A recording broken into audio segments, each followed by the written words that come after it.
pueblo de Dios, qué hermoso poder estar en su casa en este día.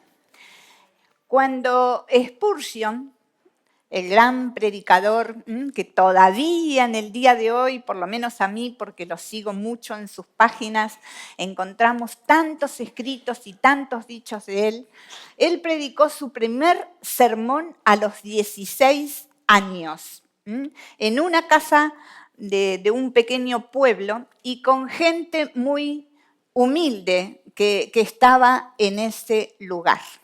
Y la verdad que él eligió un texto chiquitito, una perlita dentro de un texto y que está justamente en la carta de Pedro.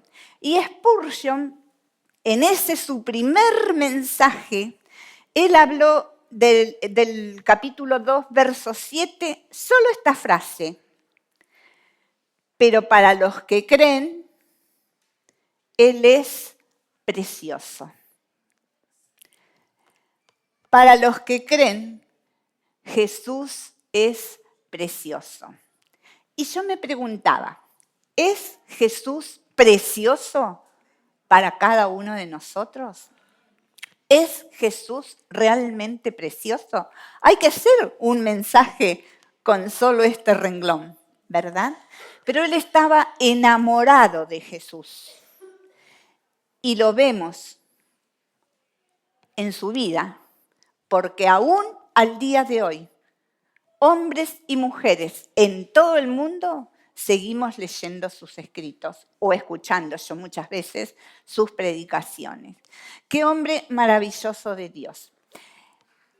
Y esa perlita hace que nosotros podamos pensar, si Jesús es precioso para mí, yo debo creer entonces todo lo que Él me dice en su palabra.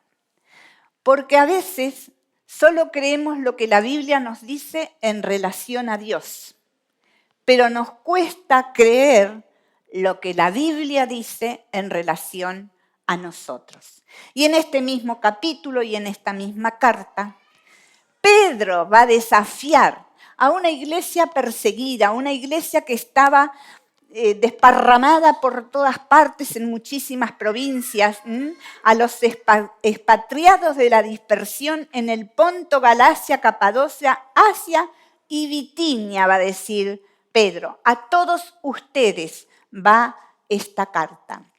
Una carta de esperanza, una carta que les habla de la obra de Dios a nuestro favor.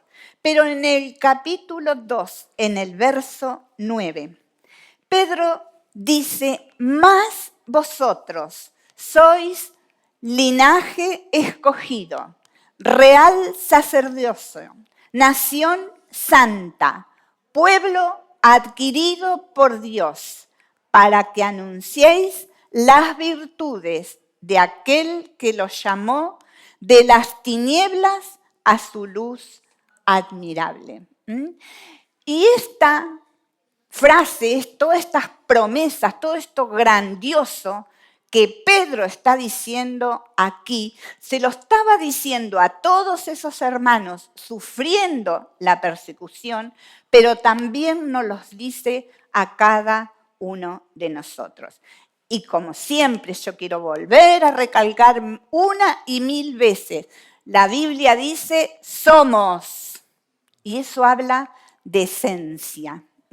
Qué fundamental que podamos creer lo que Dios dice de nosotros.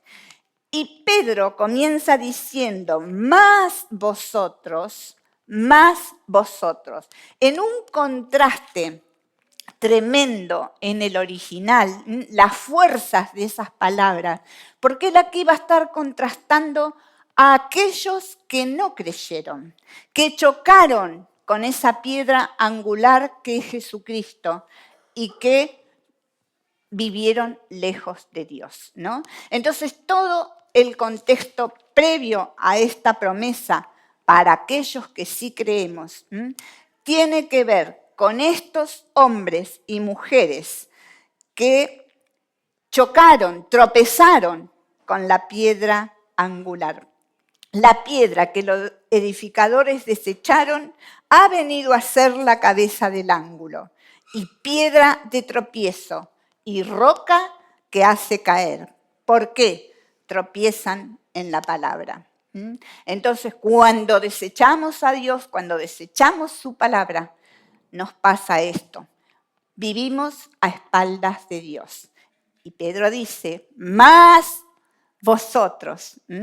¡Qué contraste! Nosotros que hemos creído, que creemos en lo que Dios dice en su palabra, que hemos creído en Él, que lo hemos aceptado. Entonces, ahí sí, ustedes son. ¿Qué cosa? ¿Qué es lo primero que Pedro nos dice aquí? Que somos linaje escogido. Linaje tiene que ver con la ascendencia y la descendencia, especialmente de las personas de la nobleza. Cuando hablamos de la nobleza, estamos hablando de linaje.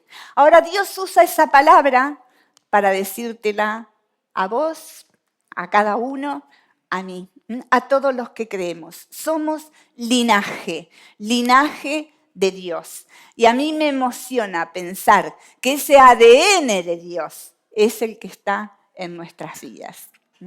Ese ADN de Dios. No importa cómo fue nuestra genealogía, no importa si nuestra familia fue una familia feliz o no, pero Dios nos da un nuevo linaje en Cristo Jesús. Y le agrega una palabra. Dice linaje escogido. Linaje escogido. Dios te eligió a ti, Dios me eligió a mí. Nos dio la oportunidad de ser hechos hijos de Dios. Y lo maravilloso es que Pedro le está diciendo estas palabras, esta promesa a la iglesia, que eran las mismas frases que Dios le había dicho a Israel. Cuando nosotros vamos al Antiguo Testamento, nos encontramos que Dios había dicho así, hablando de Israel: Jehová tu Dios. Perdí la cita. 7:6. Porque tú eres pueblo santo para Jehová tu Dios. Jehová tu Dios te ha escogido para hacerle un pueblo especial, más que todos los pueblos que están sobre la tierra.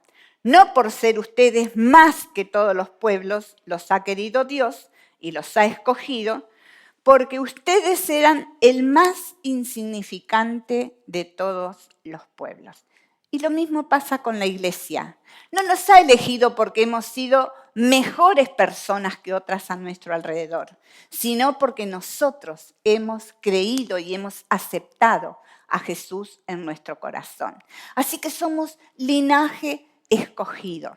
¿Cuántas veces tal vez nos ha pasado que en un recreo de escuela, en un club, en cualquier ambiente social, han elegido a este y allá y yo quedé ahí, ¿no? Qué fea sensación no ser elegido. Pero qué hermoso, Dios te eligió. Dios te eligió, Dios me eligió. Entonces, ¿qué somos? Linaje escogido. Que no se nos olvide ni el lunes, ni el martes, ni el mes que viene. Somos, esencia, linaje escogidos de Dios. ¿Cuándo nos eligió Dios? Ayer, hace 6 meses, cuando recibí a Cristo. No. Desde antes de la fundación del mundo.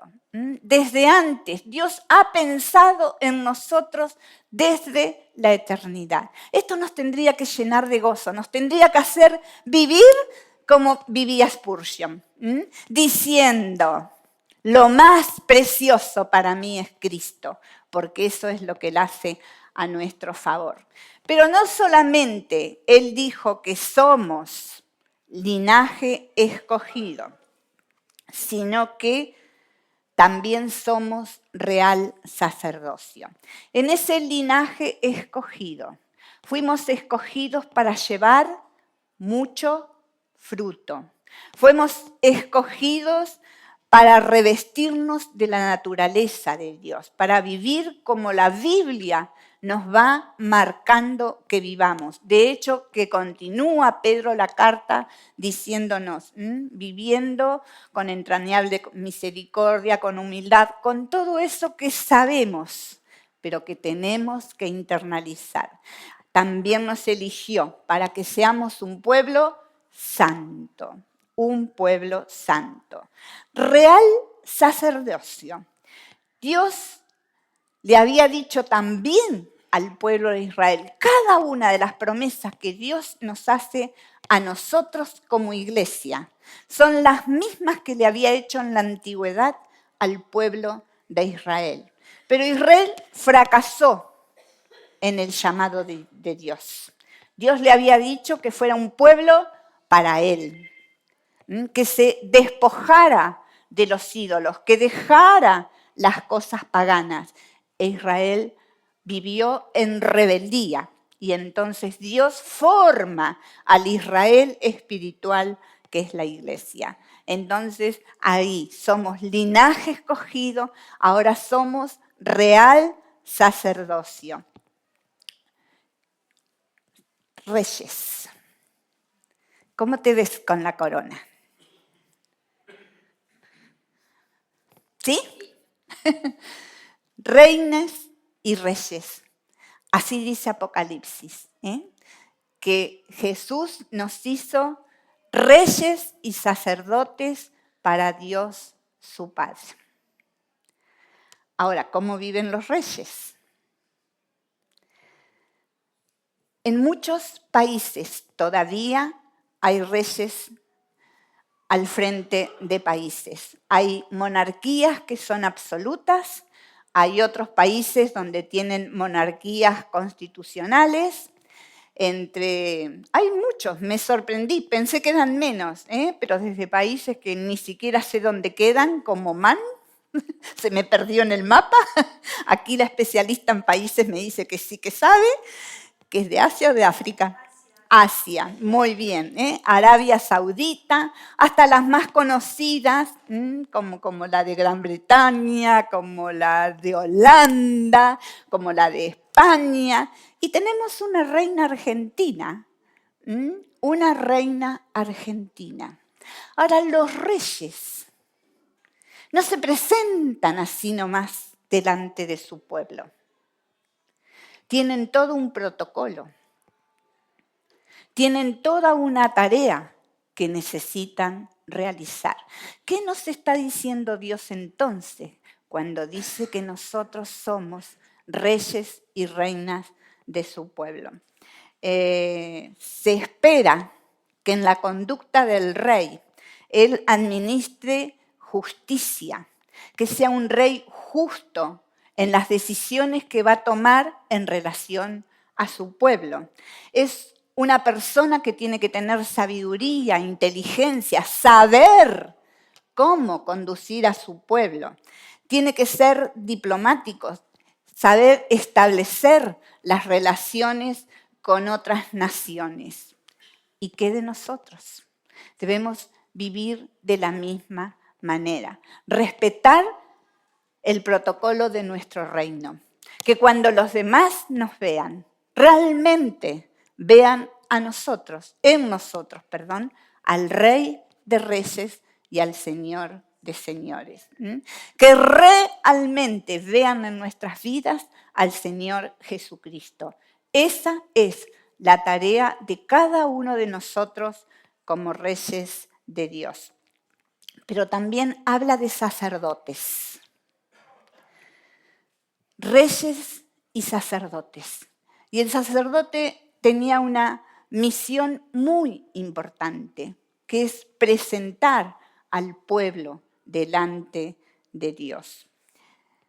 Segunda de Crónicas 26, 16 nos cuenta la historia del rey Usías. Miren cómo será que en el Antiguo Testamento los reyes no podían cumplir la tarea del sacerdote. A nosotros, iglesia, Dios nos da el privilegio de hacer la doble tarea, tanto de reyes como de sacerdotes. Dice que Usías era un rey que buscó a Dios durante casi toda su vida.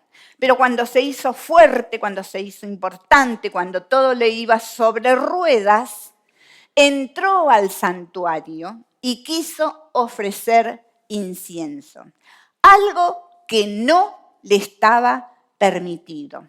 Y en su orgullo, él dijo, yo lo voy a hacer igual, porque Dios me bendice. Pero ¿qué pasó? Dios lo castigó con lepra y murió leproso. Terminó mal su carrera en la tierra. Entonces nosotros tenemos que ser muy cuidadosos de cómo nos presentamos delante de Dios. Nuestro sacerdocio solo es posible porque tenemos un sumo sacerdote por sobre nosotros, que trascendió los cielos, dice la Biblia, Jesús, el Hijo de Dios. Y como sacerdotes, ¿cuál es nuestra misión? Ofrecer sacrificios espirituales. ¿Y cuáles son esos sacrificios espirituales a los que Dios nos llama? Hay muchos en la palabra de Dios. La Biblia los llama sacrificios aceptables. No como lo que estaba haciendo el rey Usías, sino aquellos sacrificios que a Dios le agradan. No es a nuestra manera, es a la manera de Dios. Dios establece las formas. ¿Y cuáles son esos sacrificios que podemos hacer a nuestro Dios? Uno de los primeros, sin orden, el de la adoración y la alabanza. Tenemos quienes nos ministran. Aquí, cuando estamos todos juntos como pueblo, cantando y adorando a Dios, pero cada uno de nosotros debemos, en cada uno de nuestros días, ofrecer nuestro sacrificio de adoración y de alabanza a Dios. Cuando nosotros cantamos, cuando nosotros adoramos, nace la gratitud, nace lo mejor para Dios. Y qué hermoso que es poder tener ese tiempo. Hoy nos ayuda todas las redes sociales. Tenemos en YouTube la música, hasta los que no cantamos bien, podemos hacerlo bien. Y qué hermoso adorar, llegar a la presencia de Dios. Necesitamos cada día llegar a la presencia de Dios. Otro sacrificio que podemos hacer es el que nos dice Romanos, entregar nuestro cuerpo en sacrificio vivo, delante del trono de Dios. Me encanta porque una vez alguien dijo, no hay ningún sacrificio que salga corriendo. Ese sacrificio tiene que ser muerto en el altar de Dios, dejando nuestro yo, dejando nuestra voluntad para que Dios haga la suya. Podemos hacer sacrificios aceptables en la vida de oración. Es en la vida de oración donde entregamos nuestras cargas, donde buscamos el rostro de Dios, donde buscamos su voluntad. Quisiera hacerles dar testimonio alguno, porque el martes tuvimos un culto de oración maravilloso, maravilloso. ¿Cuántos estuvieron acá? Muchos, yo sé que pueden, no soy yo sola, pero una manifestación del poder y de la presencia de Dios. Y necesitamos eso, pueblo, nos estamos perdiendo bendiciones. Yo sé que por el trabajo y por muchas razones a veces no llegamos, pero Dios se mueve a través de la oración. Dios nos da las respuestas, nos da milagros en las reuniones de oración, cuando lo buscamos en oración. Lo podemos hacer en nuestros hogares, debemos hacer esos sacrificios, alabanza, adoración, oración, entregarnos, buscar su voluntad. Nuestro servicio a Dios también es un sacrificio agradable para Dios. Cuando yo sirvo, cuando ustedes sirven a cualquier hermano, a cualquier persona, también de esa manera estamos sirviendo a Dios. Entonces somos reyes y sacerdocios. Real sacerdocio, linaje escogido. ¿Qué más? Una nación santa, tiene una cualidad, tiene una marca esa nación. Y santo significa apartado, separado, con una misión. Los cristianos somos una nación espiritual, nacida por el Espíritu Santo de Dios. Tenemos una marca que no tiene nadie más. No hay otra nación como la iglesia. No hay otra nación como la iglesia. Nación santa. La iglesia es una nación que abarca todos los continentes, todos los pueblos, todas las lenguas. Es una iglesia que Dios ha llamado, que Dios ha escogido para que seamos una nación santa. Es una comunidad supranacional, porque está sin diferencias. En la iglesia no puede haber diferencias políticas. Dios no nos llama si somos de izquierda, si somos de derecha, si somos de allá o somos de acá. En Cristo somos uno. No nos llama a tener diferencias económicas. Dios nos llama de cualquier manera. Ya seamos ricos, ya seamos pobres, ya seamos sabios, seamos ignorantes, griegos o no griegos, como decía Pablo. Pero Dios no nos ve con diferencias por lo económico. Tampoco la iglesia va a tener diferencias militares, ¿no? Qué curioso esto, porque cuando todavía está la guerra de Ucrania y de Rusia, qué difícil pensar, porque había hermanos de Ucrania orando por sus hermanos rusos y los hermanos rusos orando por sus hermanos ucranianos, porque en la iglesia las guerras están afuera. La iglesia, es un pueblo de paz. Entonces somos una nación santa. Tenemos un rey, que es Jesucristo. Tenemos las reglas para ese reino, que están ¿dónde? En su palabra. Esta es nuestra ley. Esto nos marca el camino por el que debemos andar.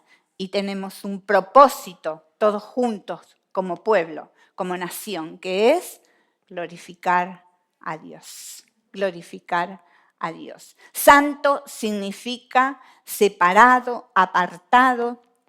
Y en 1 Corintios Pablo escribía: a la iglesia de Dios que está en Corinto, a los santificados en Cristo Jesús, llamados a ser santos. Agios, esta palabra se usa en todo el Nuevo Testamento. Siempre, constantemente Dios está hablando de la santidad de su pueblo. Somos llamados a ser santos, ¿por qué? Porque Dios es santo. Él quiere una iglesia así. La idea que se desprende de Agios es que se toma algo inmundo para lavarlo y cuando está lavado se le da un propósito nuevo. Nosotros estábamos inmundos a los ojos de Dios en nuestros pecados. Dios nos ha lavado con la sangre de Jesús y nos ha dado una vida nueva con un propósito para cada uno de nosotros. Y todos juntos glorificando a Dios. Me encantó esta ilustración, que un cristiano es como una barca. La barca puede estar en medio del mar y es su función, la de poder navegar. Pero cuando en la barca se hace una grieta y va comenzando a entrar el agua, va perdiendo su capacidad de función, al punto que, como pasó con el Titanic, se puede llegar a hundir. Entendemos lo que estoy diciendo, ¿verdad? Debemos cuidar que esta barca navegue en el mundo, pero no se contamine de lo que en el mundo está. Palabras de Jesús eran: están en el mundo, pero no somos del mundo. No nos confundamos con eso. Tiene que haber una clara diferencia en nuestro andar, en nuestro vestir, en nuestro pensar, en todo lo que somos. Que el mundo pueda ver lo distinto que somos.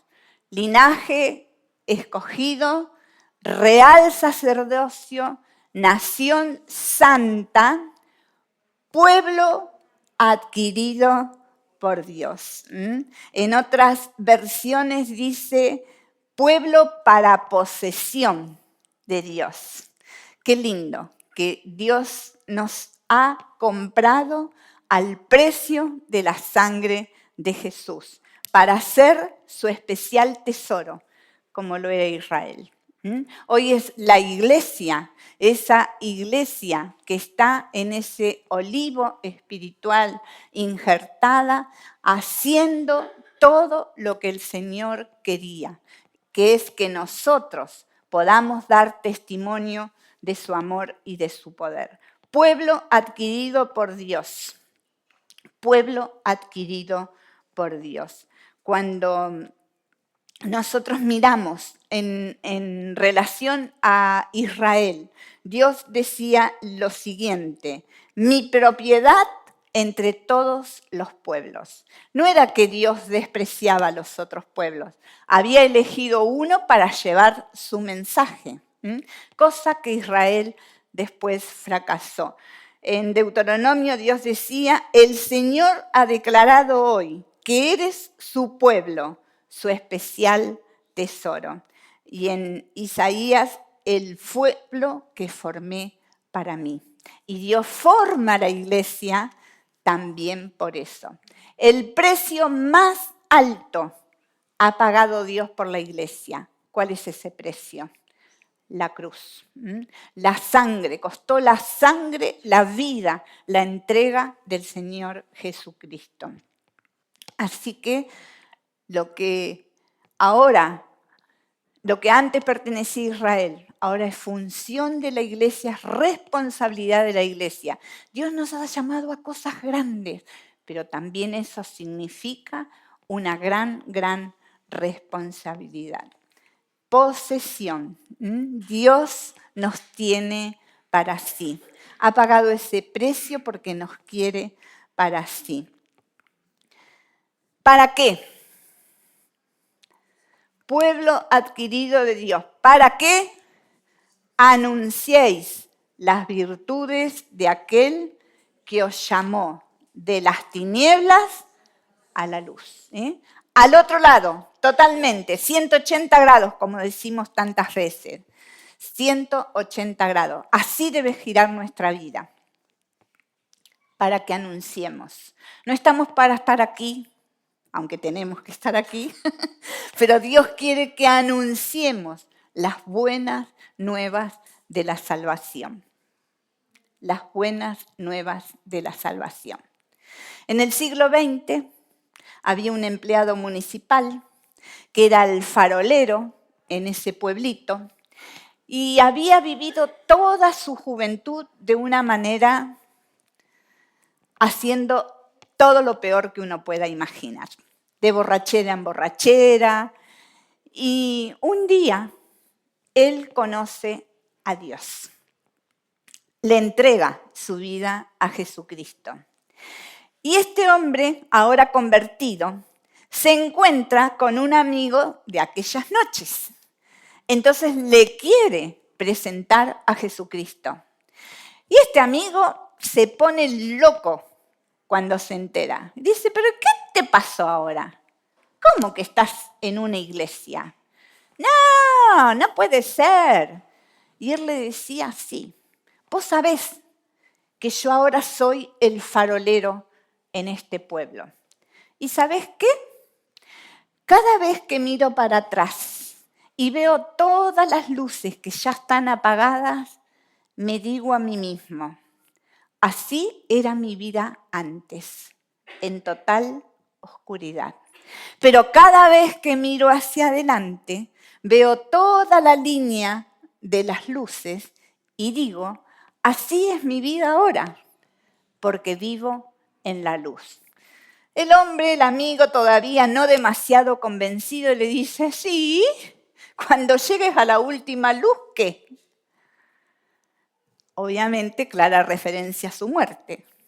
Y él le dijo, cuando amanece, no se necesitan más luces, porque voy a despertar en el cielo. Eso es un testimonio. Anunciar las buenas nuevas de Dios, con tu testimonio. Nada más que con lo que Cristo hizo en vos. A veces nos frenamos porque decimos, yo no sé esto de la Biblia, y si me llegan a preguntar, nadie puede refutarte lo que Dios hizo en tu vida. Amén. Entonces estamos como reyes, como sacerdotes, como nación santa, como pueblo adquirido de Dios para anunciar, para contar aquello que Cristo hizo en nuestras vidas. Entonces, cerramos. Resumiendo, somos un pueblo escogido. Con 4 palabras para que nos acordemos siempre. Somos un pueblo escogido. No nos eligió Él porque nosotros seamos buenos. No me eligieron ustedes a mí, dijo Jesús, sino que yo los elegí a ustedes. Que nunca perdamos de vista eso, para que el orgullo no gane en nuestro corazón. Somos un pueblo real, un pueblo de la realeza, un pueblo majestuoso, un pueblo reyes y reinas del reino de Dios. ¿Para quién? Para Dios nuestro Padre. Así que nada de ir por la vida de capa caída, de brazos y hombros caídos. Pensemos quiénes somos en Cristo Jesús. Pensemos quiénes somos. Pero necesitamos practicar las disciplinas espirituales para tomarnos de aquella victoria que tenemos en Cristo Jesús. Practicando la alabanza, practicando la adoración, practicando la vida de oración y viviendo en santidad para tener vidas de poder. Vidas de poder. Un pueblo peculiar, que es la otra palabra que se traduce como posición o como pueblo adquirido. ¿Por qué? Porque pertenece a un individuo y es una propiedad privada que se compró, que se adquirió por un precio, pero no para dejarlo por ahí, como a veces hacemos nosotros, compramos y después por ahí lo guardamos o lo dejamos o lo perdemos o nos pasan tantas cosas. Dios nos compró para guardarnos, para resguardarnos, para protegernos, para ser su especial tesoro. Sos el especial tesoro de Dios. Que podamos vivir en victoria, que podamos vivir de acuerdo a cómo Dios nos ve.